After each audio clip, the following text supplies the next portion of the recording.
Hallelujah. Zalila na ko silver jubilee. Pets kaya ko ito pet za. Kulmang pura sa pelo ko kung sumte is by so Christian is to ama sai akin tiang di mo siya ne sa number za song na za song di kam sa di kan zo ma ti ti chan song ka ba mi na ba su ngi pe pe mang san dam do ka la ma pa ping chu ka mang ka tu tiang kan chu pa la ka kan de nang ani ami de song ma so an tu che da kan za ta mo song se kai ko na de ka ni pa tiang na Lepas itu kami mulai tu beri kau jangan kalau sih, kalau tak bosan berjudi itu dengan Indonesia sehingga sedihlah mensensi berkompet zantai Indonesia terbaik untuk bukan Syria lepas itu kalau kau buat ini itu telah apa untuk bukan Syria sering kali kau terlalu di sebelah di sebelah ini Indonesia lepas cuma berapa ini boleh itu sesuatu yang dapat dibentuk konsep kali kau terlalu jangan sebelah kau Turi Jungsu Paiso Kristan Suci Kodire Zadina Katun Tanda kan buang lokonga Kuatu di Kamal Lomsora Sistem Provengaji yang ya tapi lagi editor kita Tuza sehingga kita tuh sama portrait dia leader scholarship ini so buat kue mau kalau macam itu khusus buku kesi malu mana portrait major ni Sorry report ka usi za se report master Sergi mentionship changle trumpet na changle ni kam sorry zalira ta ka items tute solo I hey and guest artist connection ni PCL fa boy tu ma or SOya bol ta lo coaching ka tor pinga solo a undam khum no hong coaching ya zalira na to ni ke so so in Aizo the government scholarship te zan bol ni sa orang boka in ram tham bol ben ni ga hi ben kar ani ya kan bol te bol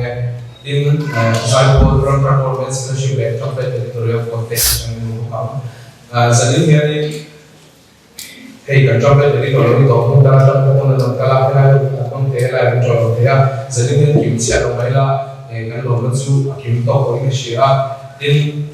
Harmon Court Scholarship te, Aizo the Court Scholarship te, so na mình nói với mọi người về à, tin hết đã mua cái chuyện te, Amex South Court trong in anh chân chính của editorial court te, Amex South Court Davao editorial court te mình chọn thế à, tin Salem Court Davao editorial court te hi, cái nó rất là dễ đó sống na, đồng bộ tin Aizo the Court, Bethel Newsletter editorial court te, Harmon Newsletter editorial court te lai ko nang ko so so ko se ni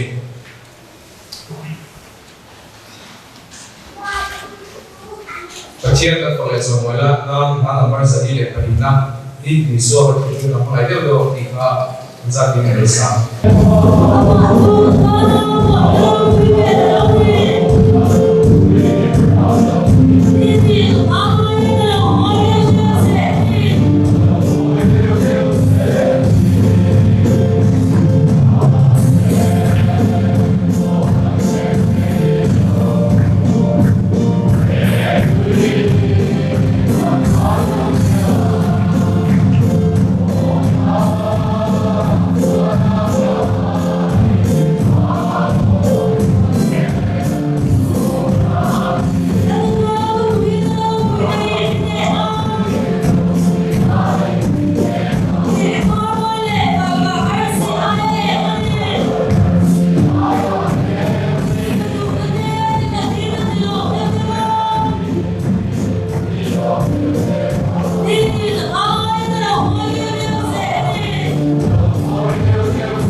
cái gì mà mọi người có xong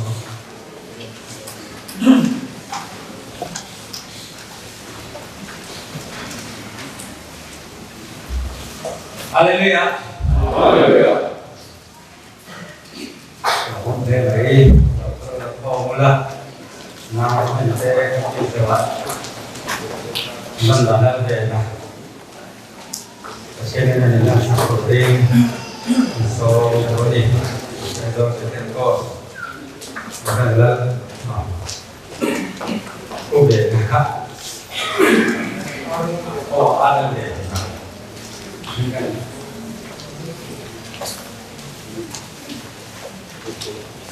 từ máy rồi nè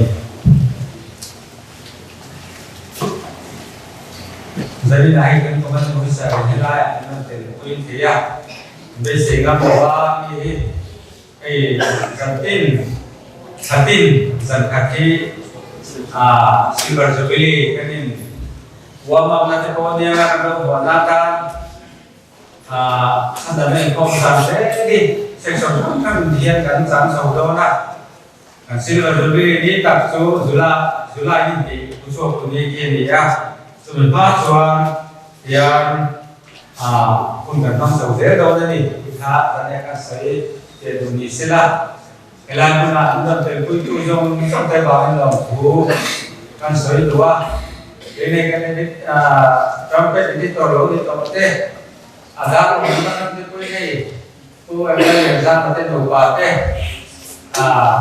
Ting sulam macam tu jadi bahasu, ting sul, ada pun mah, aizo tu pun di tempo ka aizo rata ting sul tu pun kartu na, tu yang tu pun nak kartu ke,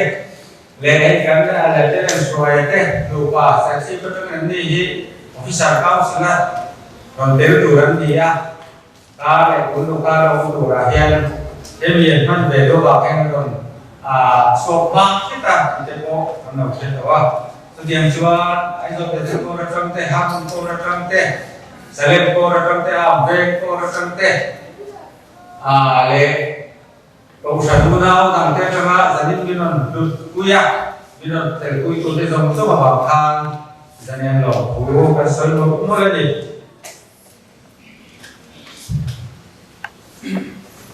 Awak yang kebuang betul, lo section trang te tu, boleh nama te kan buang tu trong cái làm bạn có con nhân duyên tam sinh có rất là quan đó là gì jadi in comment cái quay được cả ba là lẩu xóa là do cái tàu trong cái tên gì á sudah sang hay là cái nên phát triển ra cái ngay cái đó là gì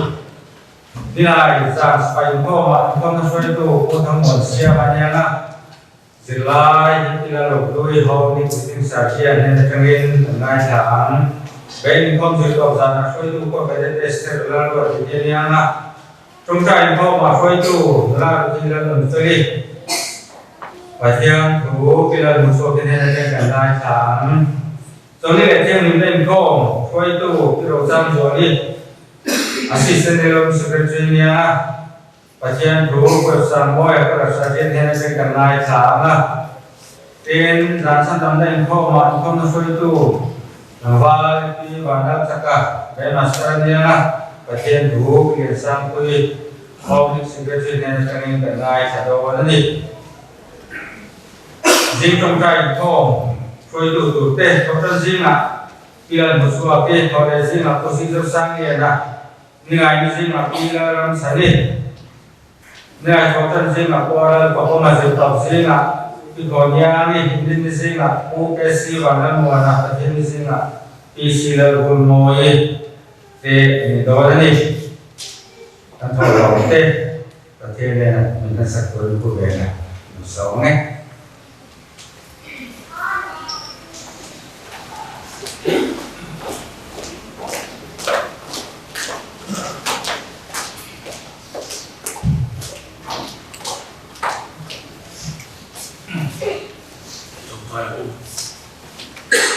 lâu to ram thar ko zuri poin sanina kun ong tak mai kan pala dia kan lâu to patso no kan te chakin kan san to nama man san shia di ma ta pa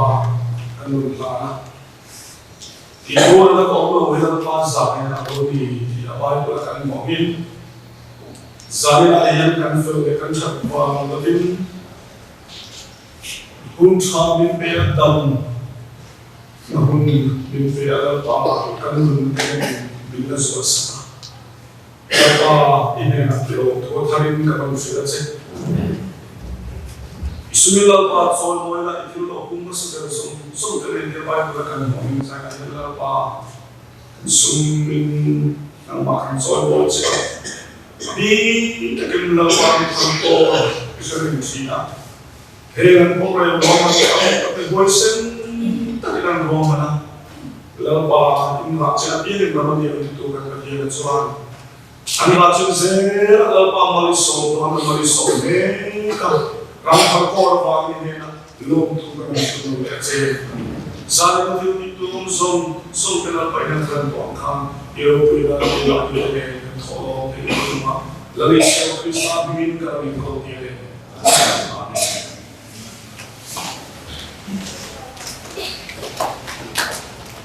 Orang kan kuasa, angkara itu tadi itu kalau dia bawa orang sahaja ini, kalau siapa yang saya bisa, lalu cara apa sebenarnya yang terkorban scholarship, lecture editor, website, buat semua, so bisa posisi semua ya, scholarship buat itu itu semua mulai semua.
tấn hành rất là cho nên khi đây ta tấn ngọc nha membership lệ trong bếp editorial của tấm nguyên chủ ma bếp thì xuôi chủ tiền trong quân vấn đề thiếu đến được sửa giá là hiện membership lệ trong bếp là có tiền sản thì sẽ thiếu đồ mấy thế à thì bà đang hỏi nó đều vậy thì bảo rằng trong bếp trong coi editorial của tấm thì mình không phát rồi thế là mà sao đi được có hiện tượng là thì bà số tụ thế anh đi cho bảo cho mình học tập hơn rất là kiếm này theo sự thì khác anh cũng nói luôn cái chút nên giải này thì có tuy ta sản xuất của ông liền được ba membership trong tháng coi cũng sống đi thì nào chia đầu tiên về cho này có là hiện sáng thì lại sống vào ha đầu tiên tới tụi đi cùng ma cần nó cũng là vấn đề đó cho xuôi tu thì các anh cũng so với tốt đó cái điểm chân cũng mà xuôi tu thì hạn chế cho cái sự suy ra trái là sẽ ông ông biết đầu tiên lúc sẽ ra sao các xuôi tu mà sao lý đó là ta là tu sẽ đầu tiên thế là đầu tiên sẽ là cho assistant leader mua thật khu mà đi không hẳn đầu nhưng mà nhưng mà suy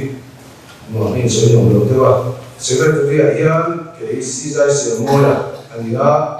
cho assistant secretary là tu H1 luôn luôn ta đi coi đi làm thế đó luôn như vậy thế là pro đi là finance secretary pura chân chua đi coi đi coi ta là người sân sân đó để sân là cái đó là ông nói khá rồi cũng sẽ biết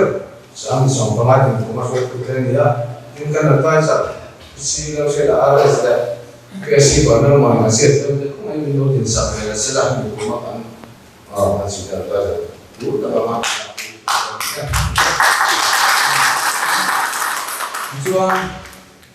cũng là cái mình cần thì cũng có hiện nhưng mà cái số cũng là sai về cần thì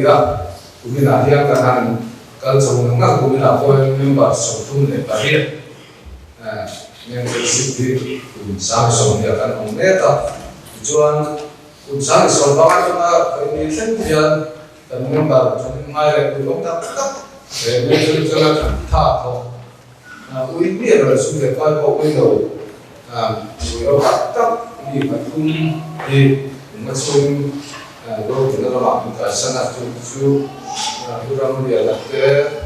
orang dia nak để person mua ya tên dia chú cái số lượng bảo thun cái số để có những địa khác cần phải có thể học sẽ là cho xuống đi nên tôi xin bảo mình cho xuống tới ngoài đấy nó là chỉ song song cái cần đọc để chú chân tế cái cần siêu mà chân tế cho nghe chân bùng ruột siêu chạy tạp siêu cái này nó là riêng cá là các làm sao các ven xuống mà ven cái đầm tủa mà hiện cho anh thẩm định cái bây giờ anh trần anh nó sắp về không nên là cấp đâu cả cho anh với đi xét thì anh chuẩn anh là cần không để dễ đâu bây giờ cho anh bật xét tay của đấu tâm á thì ngày anh thì cần ngày qua cùng tin cùng thì nó cho nên siêu phần cái cần siêu mà kiểu cho mà siêu lòng thì cần cho anh cần là thu về thì khác cần có thể nghĩ sẽ là cho anh rằng là khi membership có đang ở trong là hai mươi ngày để theo có trong là cần dùng để làm hay bị co nó lôi rồi mà là cần có cái này giải là chính trong membership trong tham bảo chuẩn thì lúc tới nó lòng cho cần tham chiếu đi thì khác cần có thể nhớ rõ xem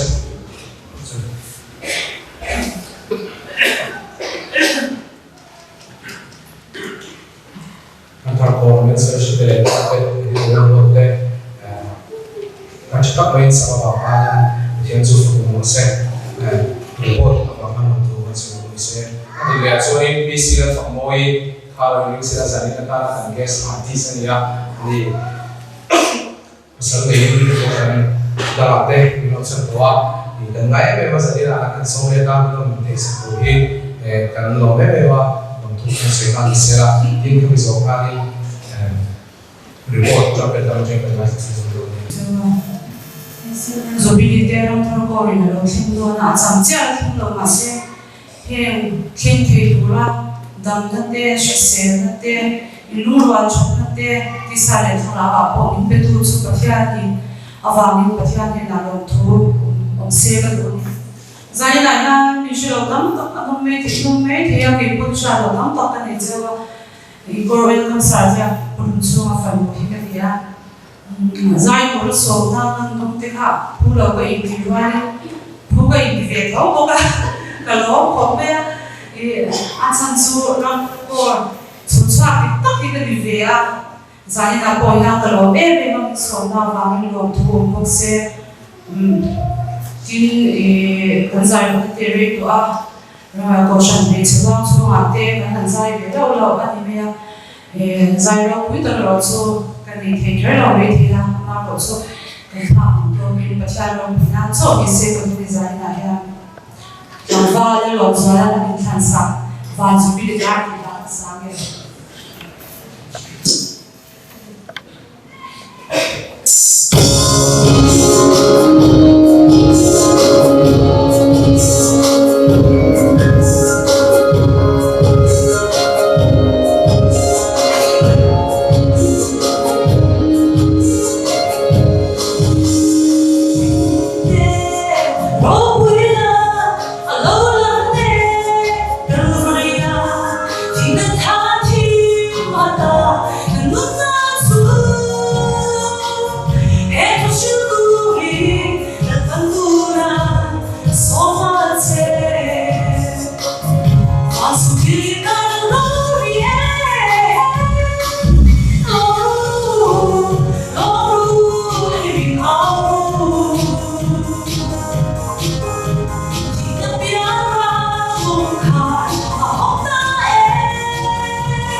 Christian phòng ngồi chung nào cũng có xe nuôi tổ chung quay là cái gì đấy bây giờ trái lại cái xe còn tạm được giờ đến đó phải qua thì là ông mình sẽ chung nào cũng có xe report đây là cái file hay là các thằng bộ chung lôi đi đâu giờ đến hay là không muốn chịu cái số khác chúng nó chơi đầu tiên là năm thằng bộ bị thế cũng bên cái nó làm một số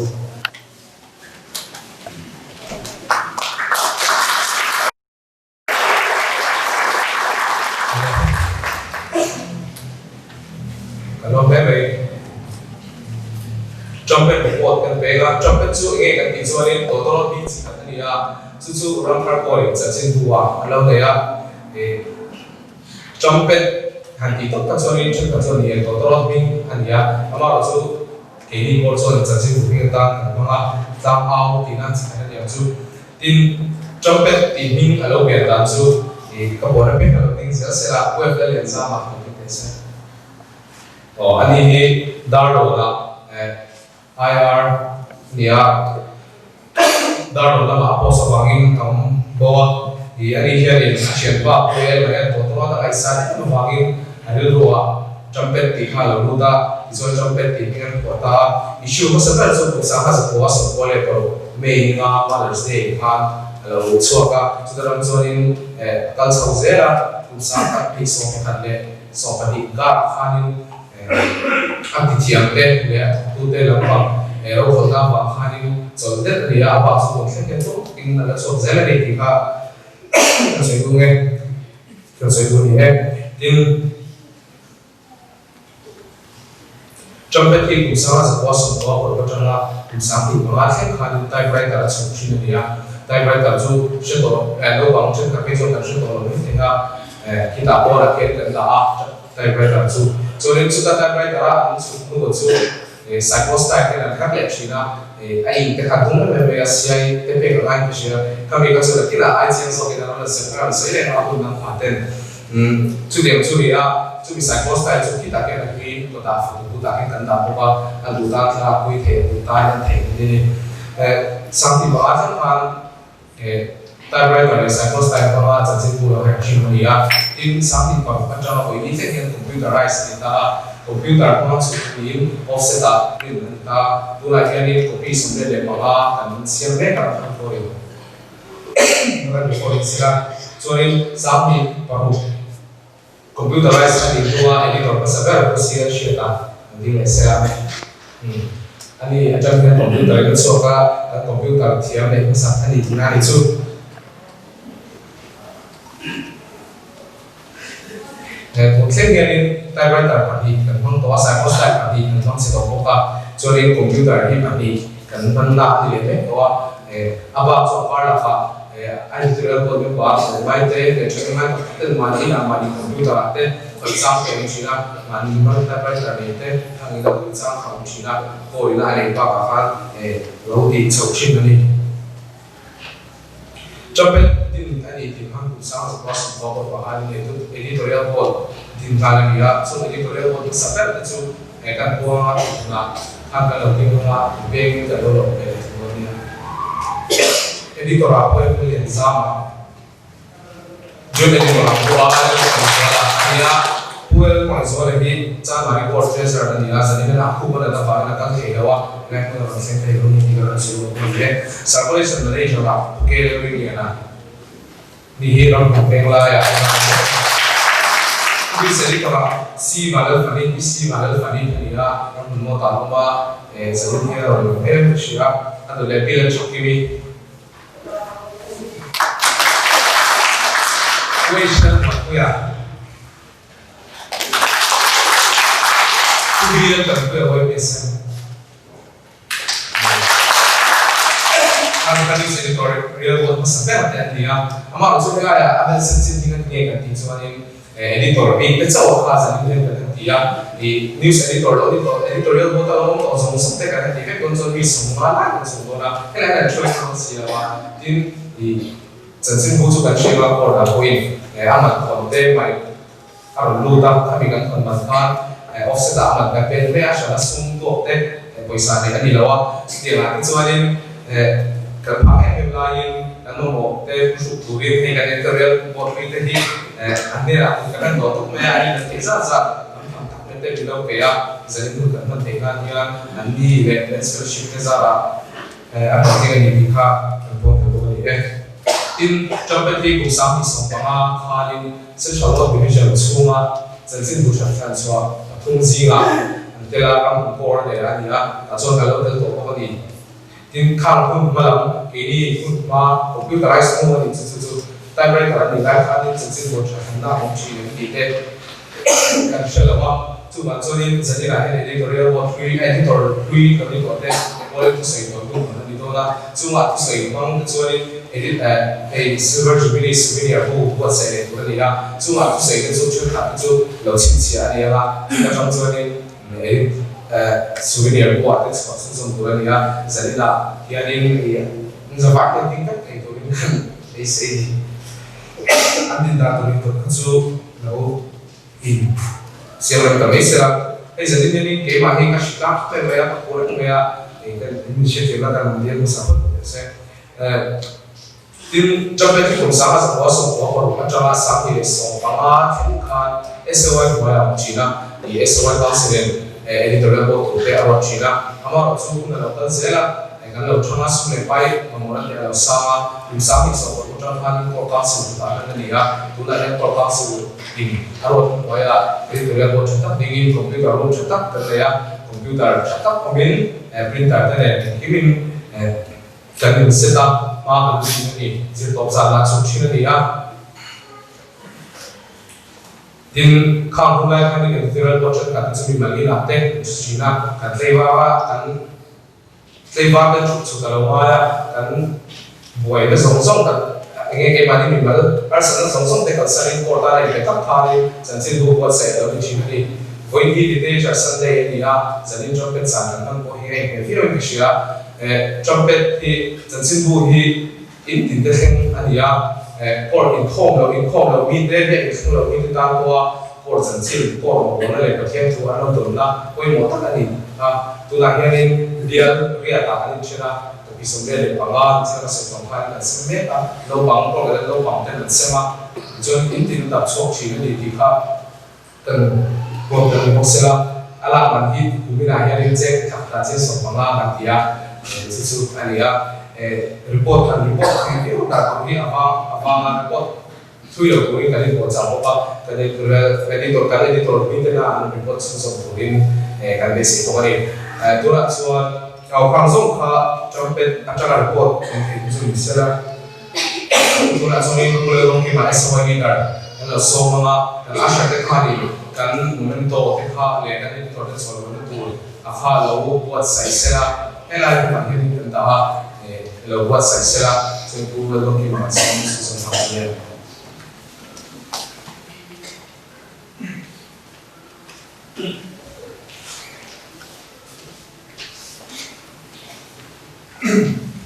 Kalau nanti dari dah, dan solusi boleh, sampai dari dah masuk sampai,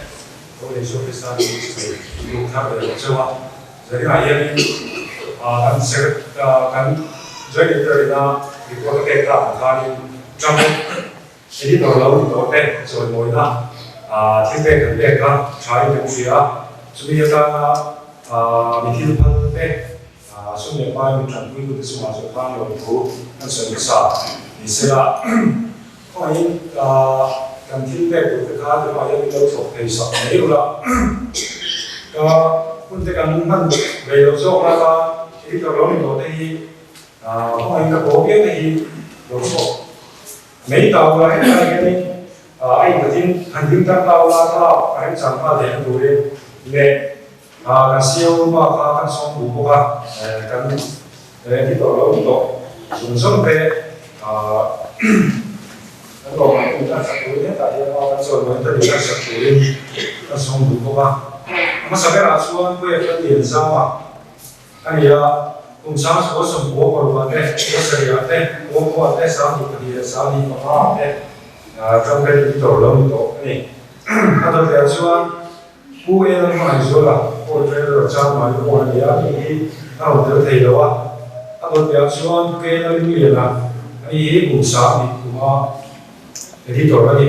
anh tôi thấy xuân bây giờ chẳng phải với cái sinh hoạt của cô này thì cùng sáng thì có khác ta cái tổ này tôi thấy xí là số là cô sẽ cái cái gì đó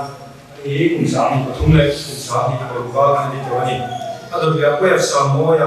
anh tôi là sáng chiên anh ấy cùng sáng thì là cái đó cần trong cái tổ này anh tôi thấy là ba cái mà nó sẽ có cái pastor anh ấy cùng sáng thì có quay sáng số ba cái tổ này anh tôi thấy là ba cái bên đi mà số đông liền à nhớ sáng số đông là số bali anh ấy không được thì đâu anh ấy được cái thằng ba đầu số là assistant college guardian nhớ cùng sáng số ba cái tổ này anh tôi thấy cái gì là bình thara anh ấy sáng số ba lệ số ba số korea lệ đúng là cái tổ này mẹ anh có cái là số thằng ba đi lên trên là college guardian anh ấy cùng sáng số ba cái tổ này có một cái về gì trong cái tìm kiếm các làm thằng con tìm kiếm các số lượng thế này chia chọn lại qua đâu buổi cuối ngày nó tụt này anh đi ăn sáng cho mà hiện này cái lỗ này mà này cái gì đó mình luôn mà ăn xóa sáng họ sẽ được cần thêm món này cái vấn đề sao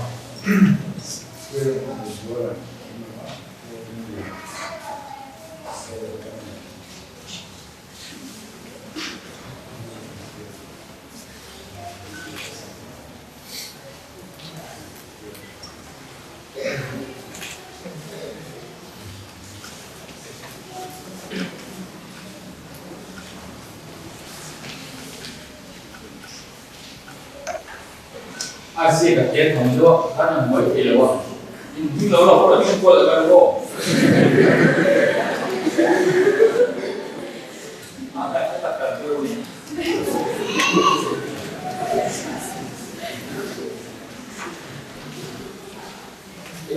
别走那么多，你放松。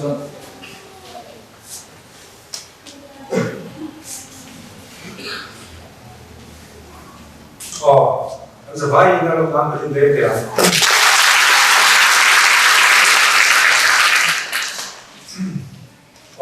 rồi ngồi đó thì bây giờ cần xét số lúc mà editor năm tháng cổ xưa là chủ yếu là thành hiện editor bây giờ trong cái công nói của tổ này là cái vấn đề cần xuống tập rất xa nó gồm suy ra cái rồi mới cái thằng sẽ thì trong cái editor rồi chúng ta dùng chuyên chỉ để gọi là ai nói cái này gì cái này giờ phải sao mà thủ cần suy ra mà đi chúng ta cần suy ra tất cả mà cần suy cái kiểm tra thì cũng là suy ra phân khá phải con siêu này thì trong khá lâu mà rồi mới là cái thân sẽ cả lòng này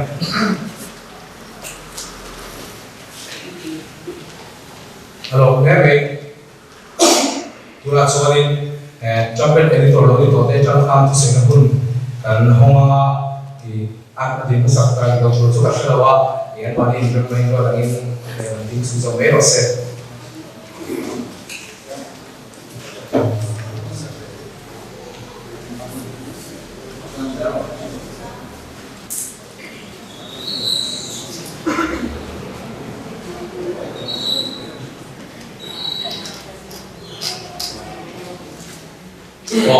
thì suy cố gắng lại thì cả sĩ áo bao cho tính sự bị thì khá nhiều lâu và nghe các cầu mấy cái mà để quên cái liền ra một số thì đưa phone mình vào lông số em thu cái sự thêm xíu á thì cho bạn cho đi sẽ biết là cái gì là cái xong sẽ biết là cái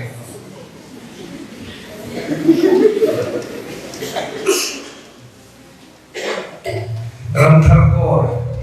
Silver Jubilee is a right in way châu anh tiếng đầu ta kinh thiên in thua ya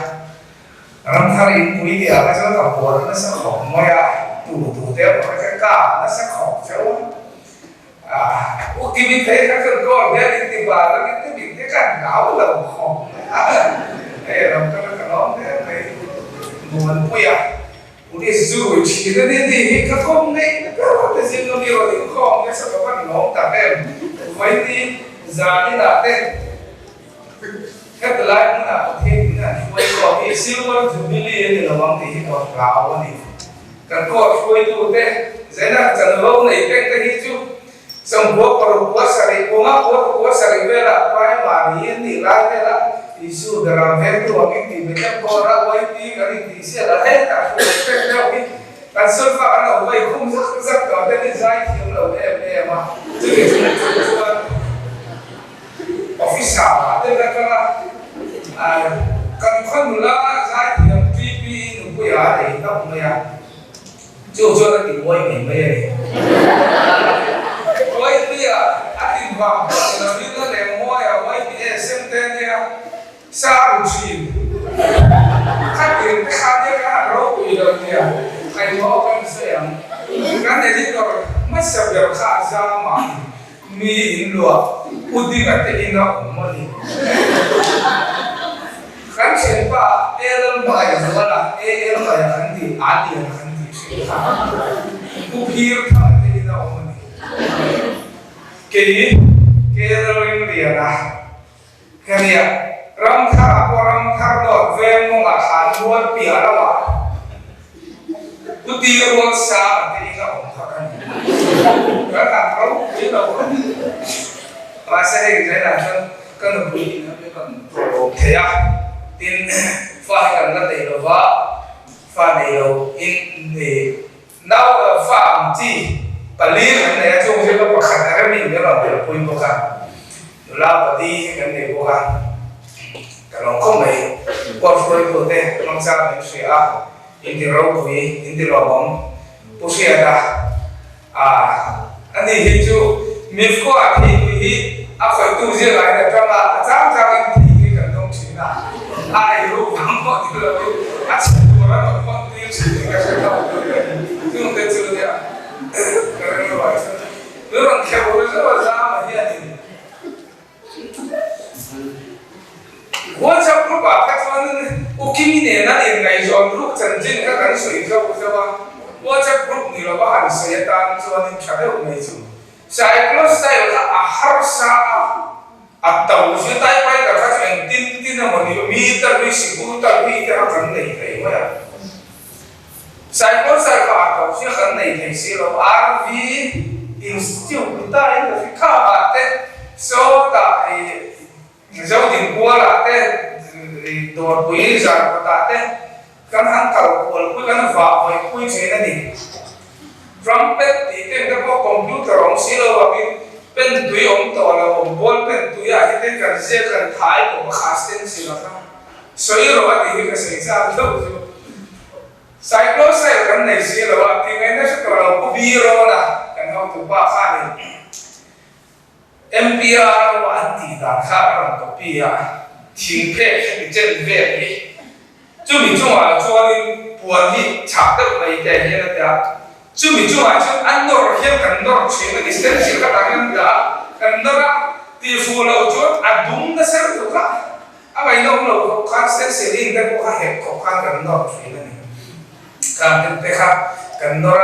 để nó chân hàng cần mong có cái gì à chân chú apin naman di maya sen sila angkat naman ni lo jam ka kan de chu kim sia ta din ke ko lai star lai kan yang maya di ko ka hi ma di ko ka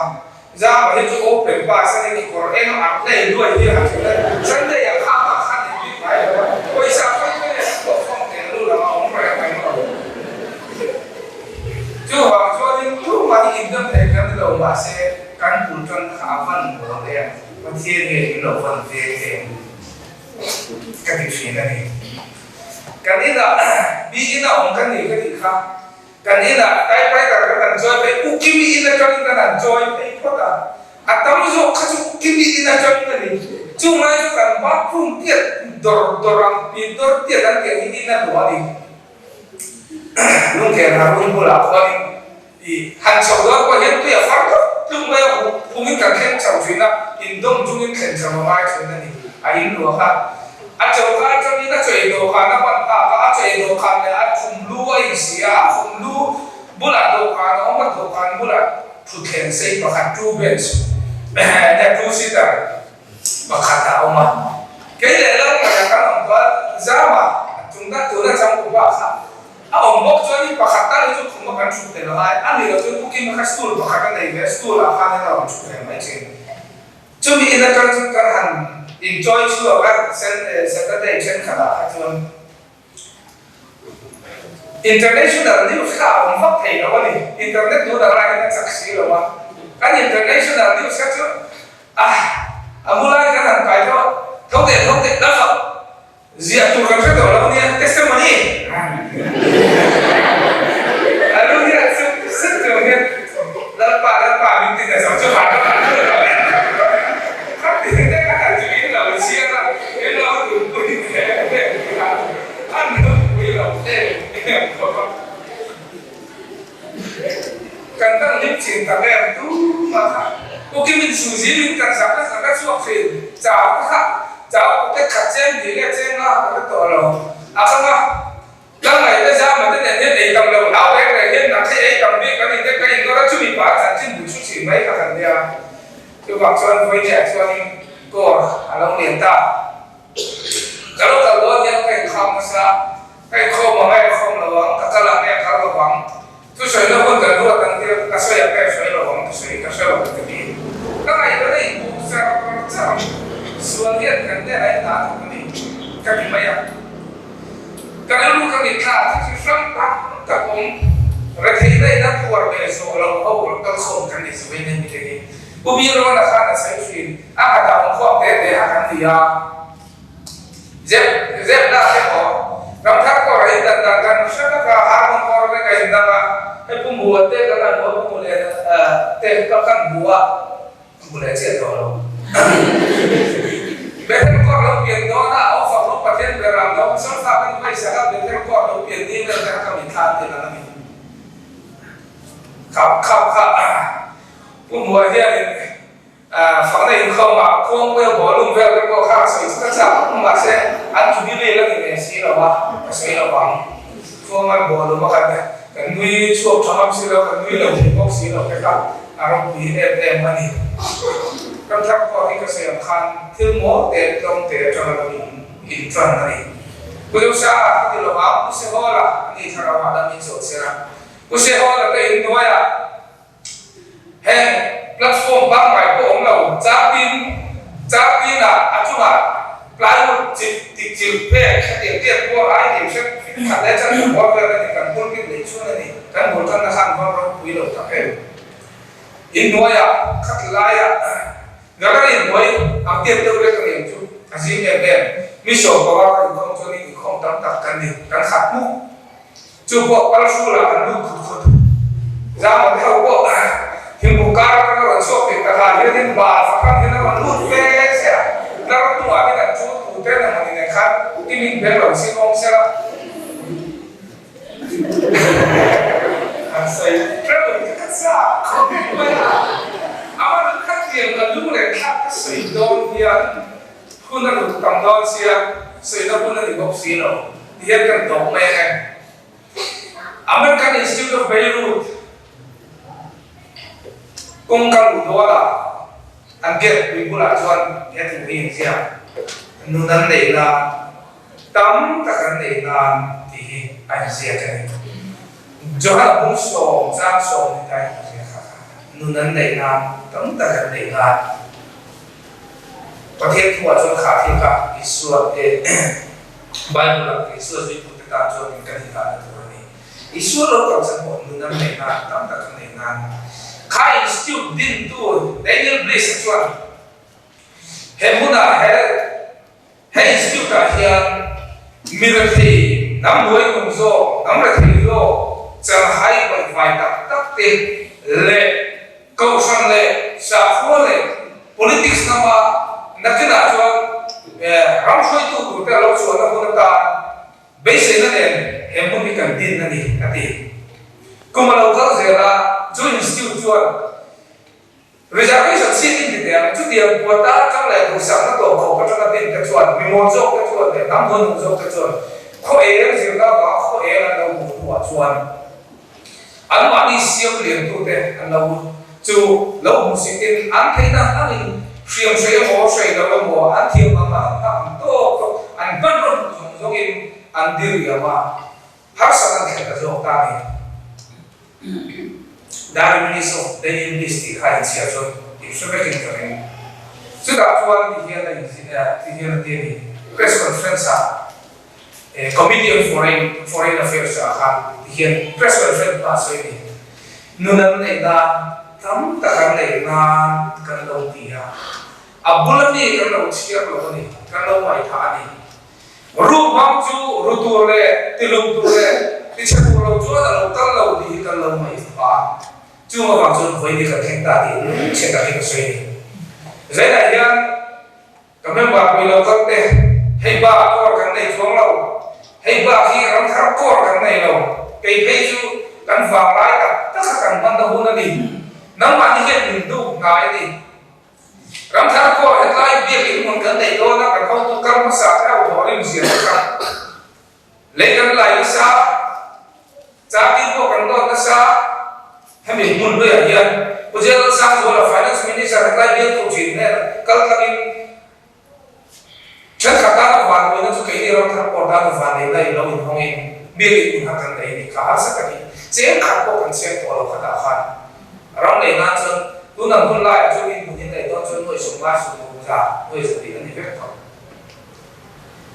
hệ thống khát có ở trên nương này là tấm tất cả này là tỷ hi thế là hiện cần quý đông thì nó để xem phần của em nếu các số đấy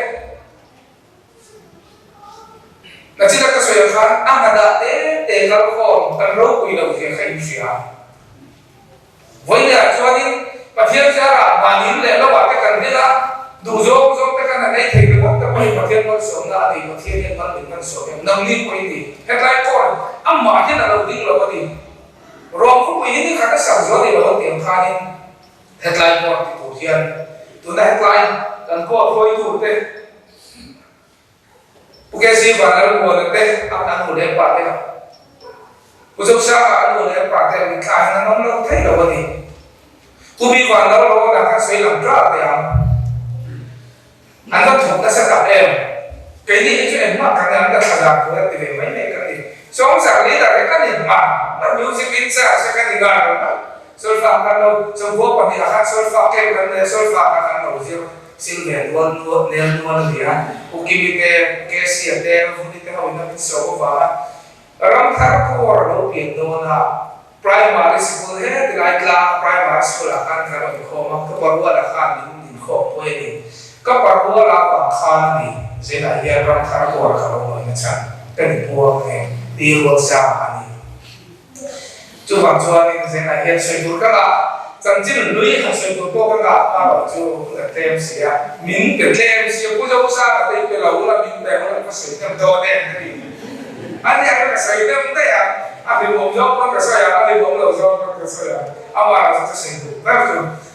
chúng ta cũng sổ ra rồi nên anh này đang đóng cả cái này là happy in masa happy biết in con khác cái lâu anh bảo cái này mình số về một cái kia in syntax sẽ hát còn thổ về pro cái mình làm xong rồi các khách chủ lưu khác phải học đấy thế này các thôi tênสิ่งlà các setting là gì mình sẽ học các trang mình chỉ cái gì ta tôi sẽ cái lưu hiện thì các sấy này nó mình khẳng định lúc mình làm tin từ qua cái sấy này đó các công phải đâu thì cầm vào bài sẽ cái lưu các làm khác còn về gì à ai bảo chú mình thì ta tu là mình phải mà rồi sẽ làm các công phạm môi để học cái sau này sẽ khám đây cũng được cái đeo mình sẽ bốc cái đeo không thể sao hết lại cái nào đeo không mà việc mục tiêu nó bảo đây căn sới mình nó đâu thành địa là và đủ khá mình căn sới nó thành được đó nó cũng khá là làm sao như thế anh lâu người ta sẽ kéo về trong ta đi được không và việc mùa cuối à cái chuyện vào mỗi lần chuyện sau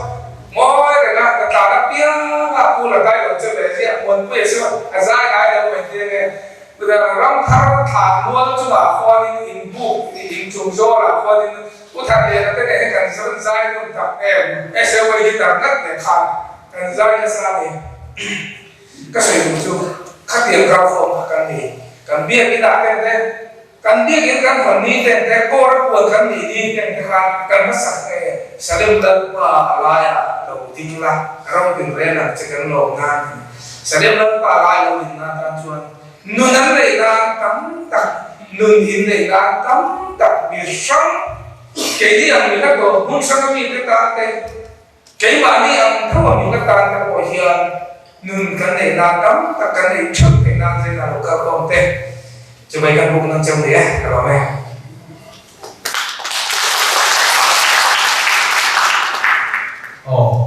anh đi ra old age là bằng hoặc là cho cái sáng thì bằng anh ta bằng cái vấn đề sáng thì bằng anh cho là sáng thì sáng thì cả là cái tuổi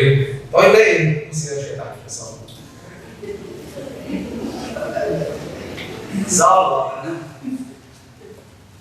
Hallelujah kan dia ni. Kalau kau mai so moi na dia ni kalau dong lai lah apa tu siapa nak kalah tak mai kalau kita parti kalau lu Tujuan ramai tu kan zaman pun boleh tak ya. Ini tolong ni tu dia nak betul nak soya. Semua tu bukan tekan soy betul, semua bukan dia. Thấy tôi sẽ tóm lâu khóc mày thọ thế thế là cho sao thì nào thiếu tổ thọ thế này cái lâu cả tổ thế này tùy hết tiền làm rồi một cái thứ gì cái tổ đông đấy là mày khá cái lâu nó là thì khá thì nó sẽ phải lâu lâu thế mày sử dụng để xí lắm你也可以就干爹嘞，如果干来看到干双规的，干头规的，没查到，没别到，的路啊，大路路啊，连很多这把路路在的呢，就话说，给双路口买，妈就是山那天，天点得啊，忙什么东西跟你地这卡路跳了跳飞了说，那啥头都跟你地个山那天。kan suy làm điều ba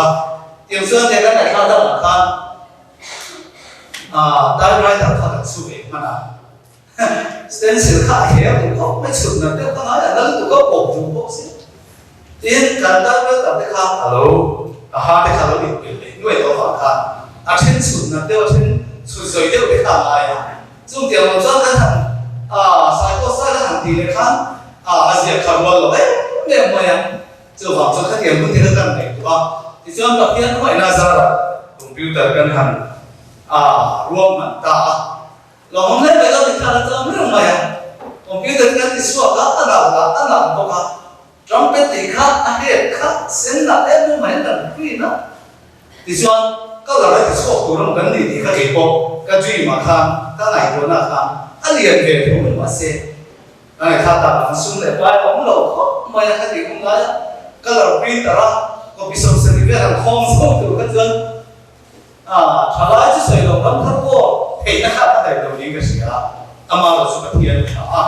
ko bikin belum terkini print so isuan saya xerox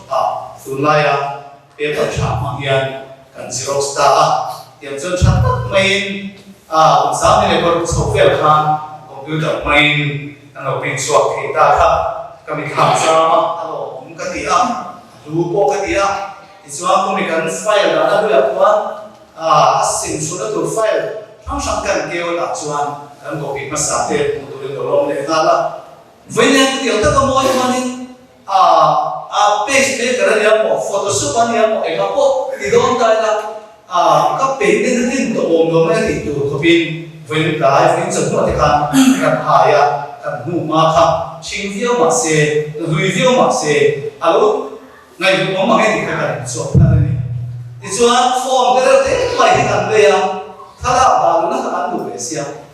mà sẽ các cái con lại mobile phone nó sửa cả anh này cái pixel thật là sao đâu không mày 1.5 VGA thì thế anh nói số này pixel nó lấy đạt ha 2 megapixel này ha cái cái sự sam này chưa lên đi à thì hôm nay cái phone cái gì xin thì mình về mà này à long bé mà giờ chúng mình mang chuan lại cái là thế nên xây khác những khác sẽ là đầu tiên cái này là gì chúng mình lại cái process này để giúp thế ubi vào đâu rồi thế có ta lại ta cái sản phẩm hành thì về cái là trong cái tập làm page nó sẽ rất nhiều cái gì cái mình thà là sao đấy này khi thì lại mình sử dụng rằng khác lâu thì mình chỉ lộ đầu đấy có đấy đâu cái page ra thì cho nó ai thì nên được nít khả ai cái một liền khác cả lâu bỏ lên là các tình đầu đều phản kháng miễn khác nào đầu đủ không mà xem mình sẽ quy lại tiếng Xuân mà computer call là làm nó xem được sẵn đấy khác theo cái này của lệ thiên với niệm hiện trong việc mà mình bỏ lại thế sao đâu tập thì nó tính sao đâu tập mà mình bỏ lại cái khác nung ở thì để qua đi alo mà cái gì khác giờ này cần suy tu tất cả ông mà thì làm sao dẹp tàu vào phía là chỉ là suy khác lại cũng kèm cái gì bula gì đó diễn ra cái việc đó làm tuy bốc sĩ tàu rồi hành thì lại về chỉ là tâm khác là sao mà chưa hoàn lại về đây cái sai có sai khác cái nàyเป็นสุดๆนะoma ubi ka thana ani kha repair thiam me me kam pule lu chi na bala ka ole me boxia ma se kha ka trumpet kan lo in rombo na ka lo ti kan so e ni na me ba kha when you call remote ta na ni sila afa oma su oma alo ma le ni te ko ka se na sila e ko ni se when ni ya ta thian ni e thiam ta ka when ni a trumpet editorial board se ha ta sam kam so te ram thak ko te ni thong ta hian lalpa kalome lalpa ni ka ka shi wi ni kan se ni sila cha ne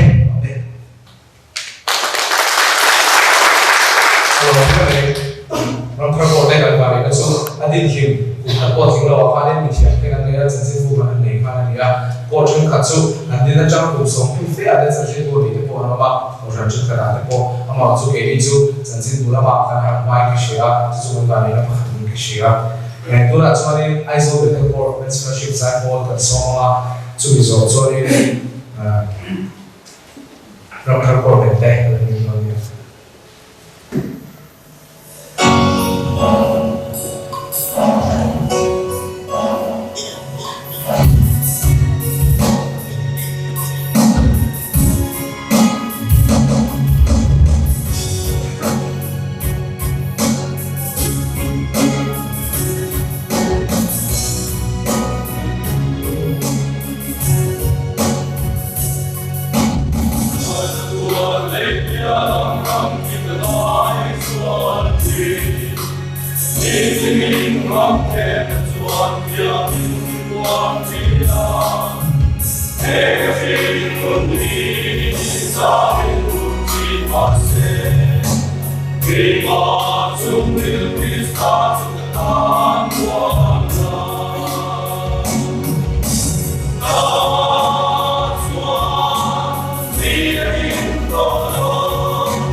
Lord, I'm taking walking the land, I'm letting up on the Hey, you're on my land, don't fly over for me. Tell them to come, I got some fear and pain. That's why here in Toro, and sa Elia swa, lei kantang manisilo, nagina sumpoy ng kalahan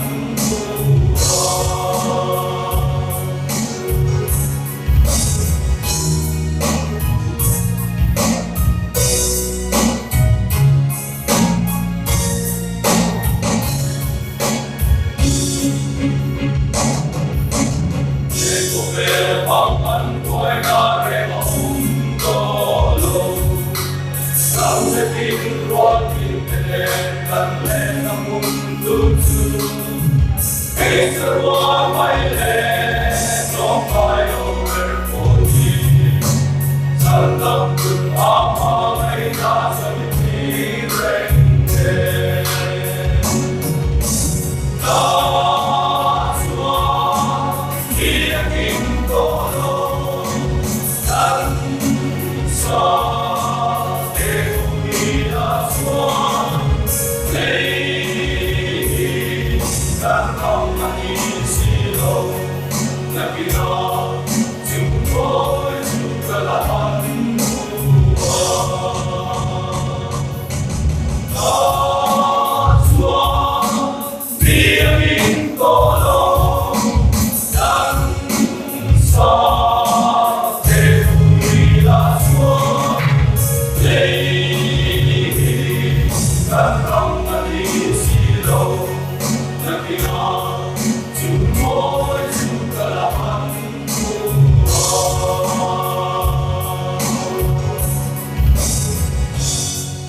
Parang ulit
alo mong in anh này là tiếng em ấy chính là anh gần tới sự tu design của là anh là design tổng hợp thì ngay anh sẽ ngay chỉ là thì cần sưu tập số solution là mình và kính theo thế là lâu hơn là em hoặc theo in thế là lâu hơn là các em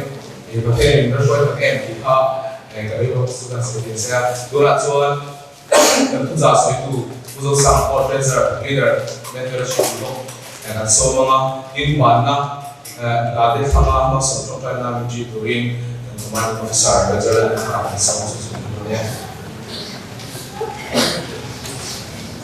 Hallelujah. Thì ta nghe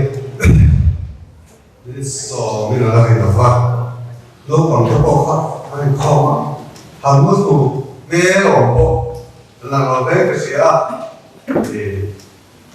gia đình thì là sẽ cái lòng mẹ anh không cái gì á? Cái số nó đấy lại với mà đi cái cái số đấy cái lại mà đâu có gì cái lòng đấy là gì? Chú bên tiền ăn chúa thì không mà là thêm quý in rất nhiều cái chứ chứ sẽ nó sẽ vấn đề thì tuần cá chút anh ấy là cái chân mình tổ quay ông mà phải biết có là sau đi hai tuần luôn là senior có là tuần luôn là các tuần là lâu thế là đúng không cho nên tuần cá sẽ có khác mentorship in không với các na zilai in không vậy à cho là cho chuyện nó hơn cần sao hả sao thế nào cái việc hơn cần mang đồ này thì mình sẽ có trong cái này bột để mentorship để chụp hôm mà cái hôm mà anh India cái mình nó sắp vào atau bahasa ni ada bukan era kan kuleta jadi tuan tungkar untuk kemang orang ya ada pun nom agak leh bukan dia amal also council ina kan dia arwah deh ada si tuan dia pun boleh deh kemang orang ni cái con cán bộ tiếng con cái gì á trong cái lòng cái khác anh ấy nó sắp mấy á sợi tụ suốt cái nào mà sẽ nhà cái sợi là vẫn thì section thì bạn đi gộp cái như hoàng in thì các làm khó chú cái nụ tổ cái gì tụ là ngay đó nó cái là cái sợi rèn sang đấy ông anh đi xuân cái nó sẽ phốt tụ là ngay đó attraing cái gì đó, ama sáng tập theo mình, anh xem làm đây là attraing cái gì đó, từ có bao nhiêu thằng đúng thật sáng so với bao nhiêu ta, từ có bao nhiêu thằng đúng thật sáng so với bao nhiêu ta, không tập phải lâu tất cả tụ tế và thiên này sắp lắm là này phải lắm là xong là choan và nó cái và thiên thì alo cũng alo làm anh đi chúng ta hãy hỏi cần chia với mọi người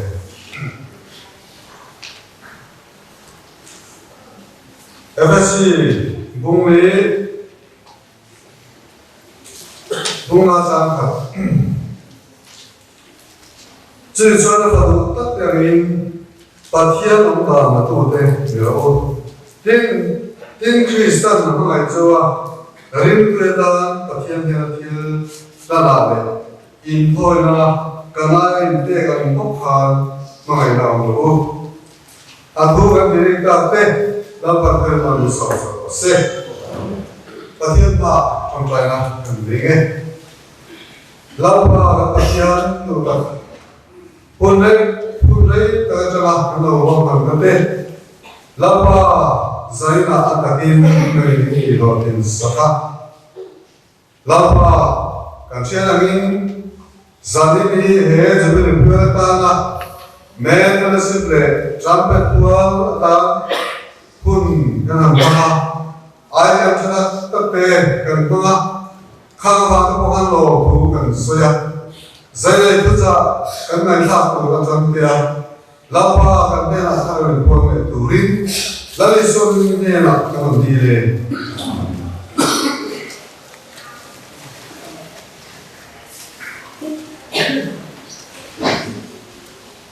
hey hello của anh cái đó là anh em thế mà ya kể cả cái sự mà gì nó có điên à với nó mà nó có anh say đó làm tháp đó bắt hiện na mình ngày sáng sớm đi alo buổi tối cái gì cái đó là điên cái đó là những cái sự sự thiếu chia đó alo buổi cái thế mà ya hết yang mình pun kena tentu ya, mình thôi à, em mà này rồi cùng sống thì yang kan là cùng sống thì ba kan mang số ba, hết yang mình pun building chắc tất mày, kan building nào có yang, hay là building nó sắp tới có đại người sống sẽ ba về, chứ đã hay là cái building là chủ thể sống ta nó cái gì à vai chuan nuôi ra đấy thì chuan về đấy cần mang thôi lúc này Africa phát chuan cái lên đầu vào cái tiền cũng bây giờ cái expenditure là thì nuôi ra thì chuan thì thôi nó thì thôi chứ nhiều về chuan cái gì à đến chuan phải là việc cái bạc cái là cái là cũng sâu dễ là along này cái gì à chú hoàng xuân oma cái gì thì tu và thiên này hiện mình cần sân lâu thế cái gì thì ha vậy là hiện cái này rồi hắn để mà chú hoàng xuân mình lòng quên đi cái gì thế là lòng cơ tê dòng thằng bạn mình lòng quên đi mình đồ sắc quên đi thì thấy chiang đấy cái gì à chú bảo rằng giải lại hết soi tu tâm hít áo mặc rồi và thiên này là thiên mà anh đi là Bible là căn mua Israel pha thế à thế căn mua và thiên này anh mang mà thiên là và chứ là chân và thiên nó chân vui gì là thiên mà tắt cái gì nữa chứ thì làm sao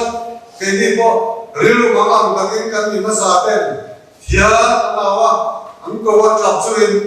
cho nên là cái chuyện hết giờ mình muốn biết cái nào thế thì mình cần sửa cho nên hết cái kia là thiếu quý đặc biệt sao cái cái điều là cái gì anh ta gọi là thì sẽ là cái cần suy nó sẽ đúng hey anh sẽ làm man fellowship abik again man fellowship 10 man fellowship là rất là 10 thì cái điểm các tập hợp cần nó làm tin các hàng ngày qua cần nhớ thế số mình là man fellowship thế số mình là cần gì à chú cần số nó chú in lại với một thế mà các bạn nu cả lại đâu đó cả các bạn nu các nó thật buồn mà miền đi giảm này cái con cái gì à lâu nay cái gì à chú bạn chú lòng tôi đi cái soi một anh ấy mẹ phải ship tôi đã sẽ phát cái gì là hiện tại bây giờ không mà sáng nay số của nó anh đi cho nó nếu mà có cái lâu không mà soi tầm này là đi ama sẽ con sau về cái gì đó chú ai cái soi đồ chú xin đi mình có mà có cái mình có ama lo su cái mà nghe mình có phải cái bữa ngày mai thì cái ngày niệm cái gì cái là chỉ cái là để chỉ đâu chứ là đi cùng con với tập cái có mà cái này vàng phẳng ta chú là làm cái đó bé phải sẽ phản là không ngay năm itu saya melakukan saya. Fatu turin information initiative na awak saya. Bung khoma kita anh phật tu là mu mà phật tu là sao để nó phải không anh đi đó anh để à chứ để sao cái mà này cái đồ gì cái đồ gì chứ để là cho anh không mà thì cho anh tu cả sự đó các thầy không mà chứ là cái không thấy là cái này kia rồi trong trang này gì trong trang là cái thọ tin trong trang không phải cái thọ cảm ơn nó bật thiết cái nào mà in không cái lòng mê mà cái gì lại mà tôi chỉ có rằng ni so về bác sĩ cái gì không mà rồi không biết là chơi bác in như là không về so về bác sĩ cái gì không mà anh lòng mê vậy thì chú học sinh hay thì cái câu sẽ tụi cô học cái cô thì hệ bia là cái cô ấy thì chặt con của cái gì thì cô biết chưa cho nên là học cái cô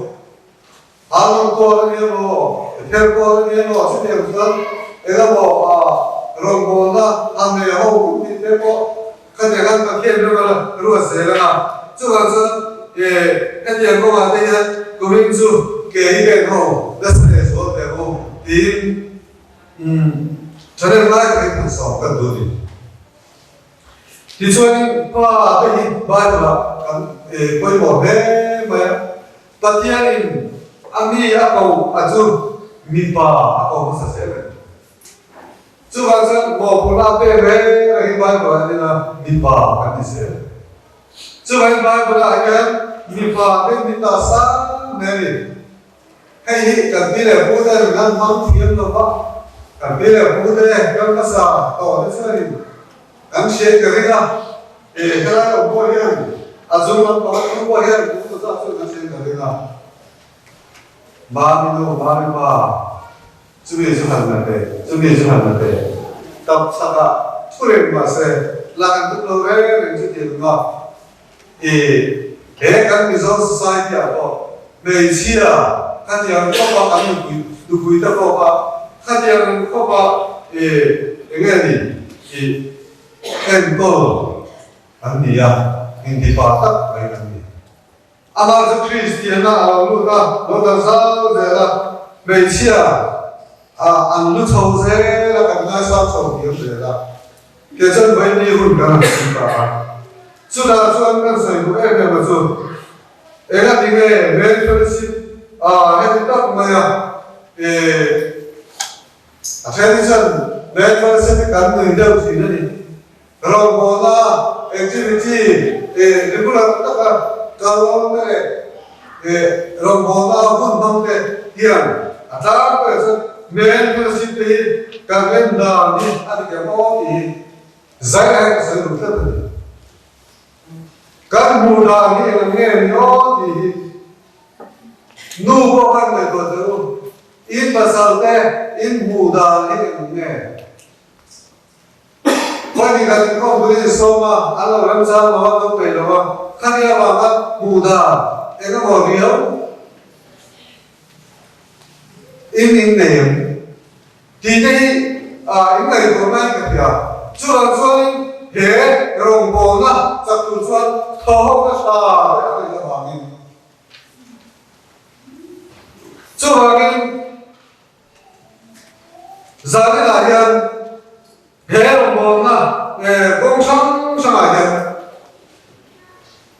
cái thâu mà anh sao bây giờ sao cho thằng ai thế mình làm cái hàng người ta tôi cái hàng độc suốt á,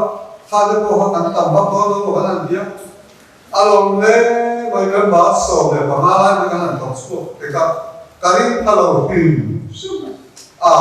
thì lúc đó cái lâu qua rồi tôi có sẽ cắt đi một, mấy sợi tôi nó có thể rồi, và thiên nhiên là nó sợi đấy là cái thì sợi tôi có thể rồi, cho nên là cái thiên nhiên hệ răng thân cô ra mi pa đây thì nó mang dễ rồi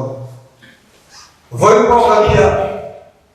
men fellowship thì tôi lại anh nhớ về cái mấy thầy xung lệ bài cô cái này là rất là gì mà em rồi chứ em cái này cái tờ dễ lắm cần sẽ rồi section là nhá xung lệ bài này nghe một bộ cái activity là gì section là cái khu gần tu mani chú thiền không cho nên trần la thì gần tu mani chú mình có mà trong thầy có to bên miếng bùi tù quay anh ấy thấy khó với các con miếng bùi một lai đi chú thiền tu cho cái gì sâu đi hay của mình bây giờ cái gì general local tu cái gì cũng là là ông tôi nói thì tu program đi cái gì ông nói cái gì với cái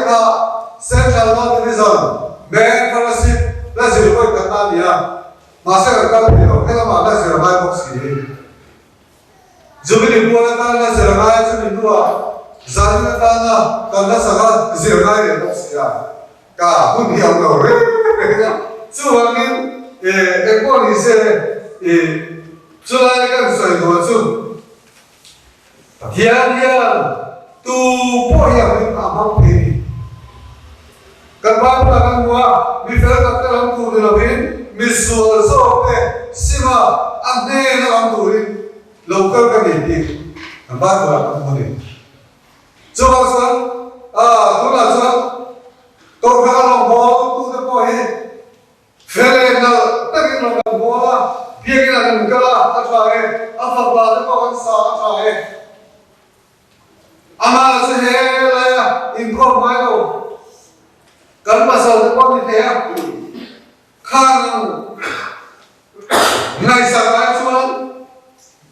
bia ki na la ba hun man te an ku de ko nan tha ni mai pe ama ai lo chu ani na ni ta ga chuan khoi ne ro bo na tu cái nông bò cái tủ thì cái nông bò cái tủ thì cái gì là có bao nhiêu số cả bề ra nông bò thì thành không phải bao nhiêu số nông bò là cả bề thì thành không phải cho bạn xuống hè mẹ phải xịt mi bà hít bài của mình là phải mua vàng in cho bạn xuống hè chú có quy tế hắn được quy tế hiền chia cho tôi mình được chưa anh định đặt dẫn mà đi đâu cả có anh định sao mẹ em ấy chi phí ấy sao em ấy chi phí qua đi sao mình thấy đâu đi cô cả anh khi nó sẽ điểm dẫn đi bây chia đến sẽ bảo được mà sẽ chú cần sợi đủ nó sẵn sàng để chia đó cái này các bạn điểm lắm từ đầu ý nghĩa rồi căn soi tum tất dọc xuống mi ba te rồi có sao ba mà đi đường các bạn lu cho mà cái xuân thì các xuân pasal te in pasal te tao ta cái xuân hiểu nó sẽ có cái này của mấy cái chúng ta sẽ làm bộ là hiện anh ấy chúng ta lúc nào sẽ tao mới không thì cái này luôn thế phải cần cũng bị bài cái đó mình mấy cái chúng ta sẽ thấy là hiện chúng ta sẽ cần soi thara cần chia đủ thì mà sẽ cần soi thara các bạn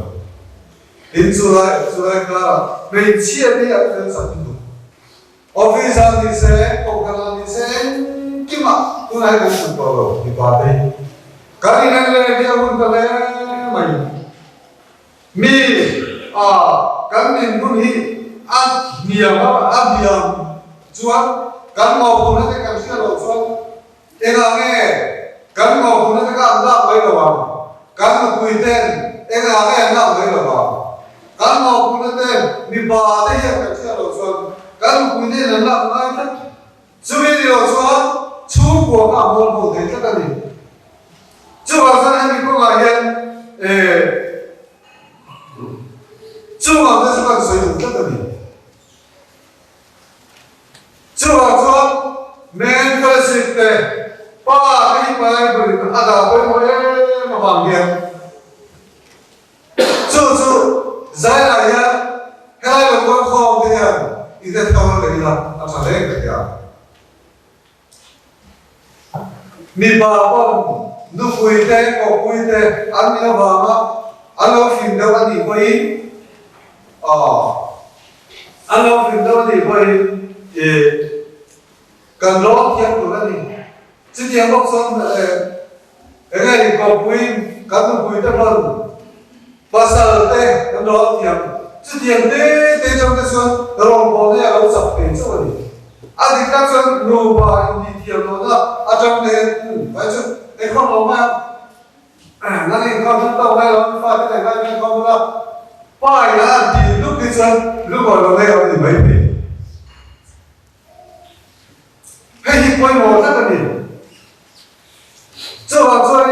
giải này jubilee bua ta là Trump là jubilee membership ra là chú cần xử lý đùa quay một cái gì mà这个规模要不要满足真正差的跟本地的算，真正差的我跟本地，来头头问题，真正差的跟本地来头问题。Kalau berdua kamu akan apa tu tapi yang bagian orang tu teh jauh tadi. Hai to aku ni to tek tok nangin alu le gaya pakia onda kan sia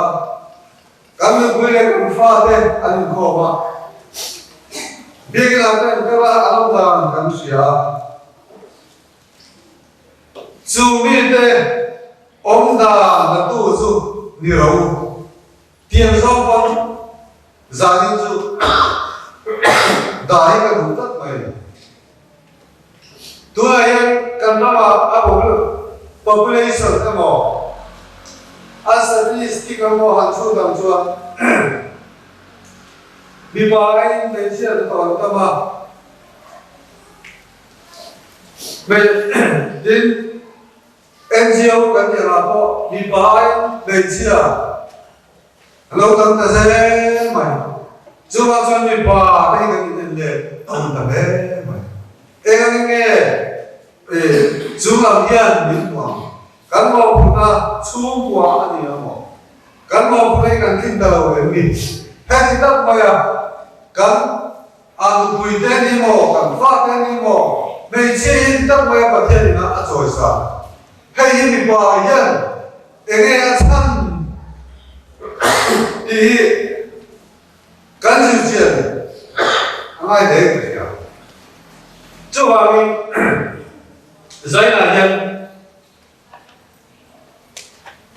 人就是干谁做的，还得到没有嘿，跟他们啊不按口味。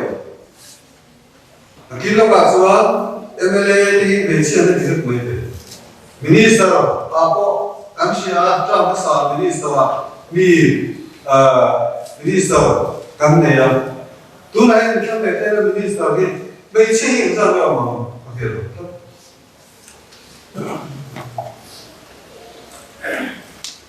馬里亞水不啦，睇住咪收咪把你做嘅，每次啊，ดูแล啲人อันหมดลงเจ็บก็เวลากันน้ำบุญนายอันนู้นมาไว้มีสังกัดตัดไปกันทิ้งตัดเอาสลับกันมาจุดเดียวนะ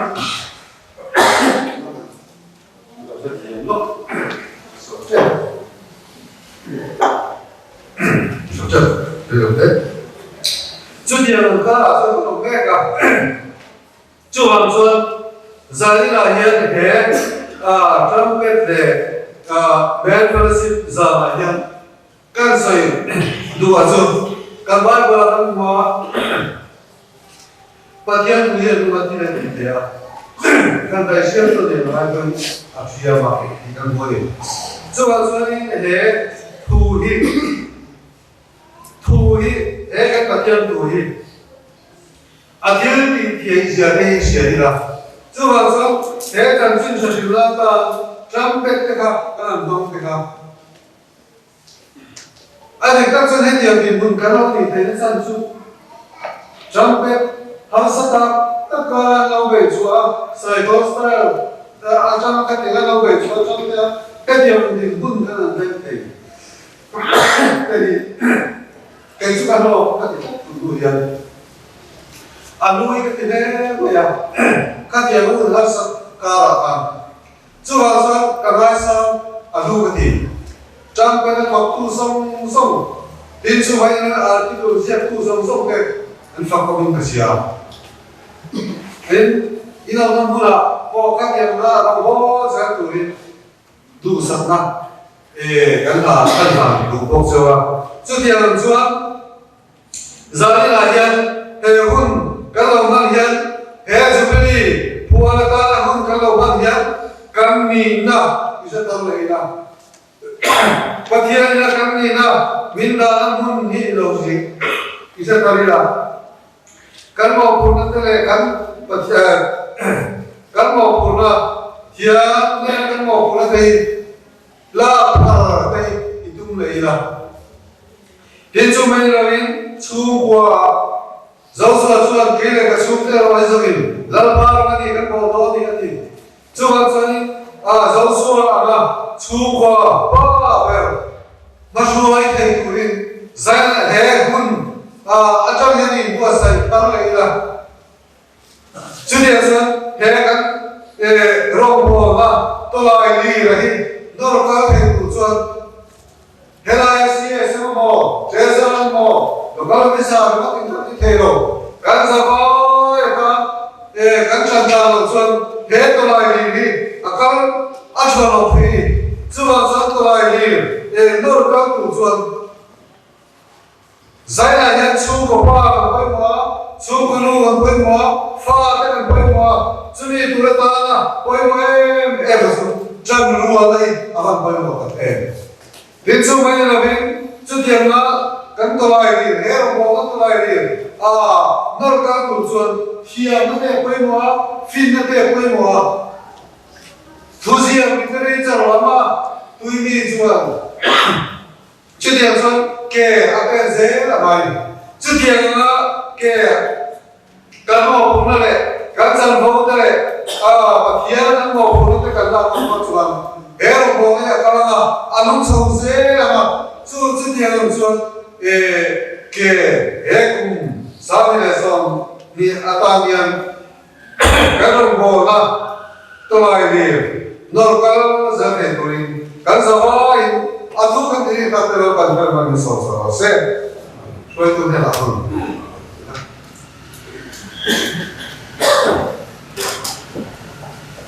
Kan suai tu ini tu segala kelompok mai in mensualisasi komai ini bukan ini nama kaisan som Jawa kan tak untuk anh lòng tận mấy cái lần xung quanh thì giờ tôi thấy lòng thủ cái này chúng này đi khá cần xây dựng anh ấy cái làm bắt cũng sử dụng một na gì yên ya rồi sau đó tôi làm lại anh ấy bên api kalau trong bulan ada yang dia ngomong sama dengan ngomong saya kan kau sana kan kau mà thiên đến thì về gần là không có sáng ý sắp quay của anh em cái chuan ít con ra thì ra đi lên sổ cần đi à mấy số là sẽ bỏ ra lúc nào làm băng cả đi in kia cái là in thổi ai thì in thổi thì ô cái gì vậy mặc in dây sổ với thổi tiếng lầu đi mà tôi tiếp tục cái gì à chứ mà nó bật thiên đây cái là mồi à mọi người các lồng số một sa đà mình ai cầm thảo đi chân chú đi giờ đi để sống cái hình kho mà sao đi để giá các cái dây sống chụp ta các cái thọ của cái gì anh đi vào các thế mấy nên là hiện khang sống rất là sôi ta để luôn em mình phải lưu Krista mình sẽ lưu mình bảo sẽ chụp tên là sợi chỉ và hồ lưu sẽ bù tiền ta và Paulo yang khobel roh punya sa lu na man ya Paulo kan ngai ko berarti insua ta sing lu ta atam to kan weekend fanau ke an mangai na wangin itu an suwa milan khai an ya coba suan manisu apa kan to itu emnio kan dia ke dia lebih Cuman dia kena poin tu orang buat tahu yang lu ni paham sepat video. Bahkan apa tidak turin dia kena apa rombol apa ada itu kan ditika info. Saya yang lakukan handuk. Cuh. Ibu sobat sedang dokter mengai, bisa kesuatan mengai lo. Game soal berlek karena di luar. Sandap tu lagi isu ramai MJ. Bosom di ikat tonu wa doktor ngai ujuk anki mayang. Saya yang bosom dan pun ngai ni pun ada ujuk orang fo. Lepas ngai nak pun ni lepas mani. Satu orang pai lo ni pun lepas ngai lo ujuk sepuluh peding suap tanam ngai lo. Soal kini pun kini lepas naik ini atem ni dia akhir lepas kalau dah Cina masa kini malam ini yang terau dia ni kalau lepas dia usun malam mereka ikan ketam dia pakai nak kuih lagi kan kamu dia kan saya kan tinggal kan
lệ trên miền xuôi à mùi ra tê chậu ra tê này à bố sông ra tê cô bị hồng ra tê à thà không đâu mình quay mình rất rất từ cái mặt hiện là chúng nó bây giờ rồi mọi người sẽ là chúng ta hiện là phải so pista na kan papa hiện là những bạn này không phải na thao hiện là cô này ác cái phần đó thật chứ kan sa cho là chúng ta phải tiền ông ra rồi xe amen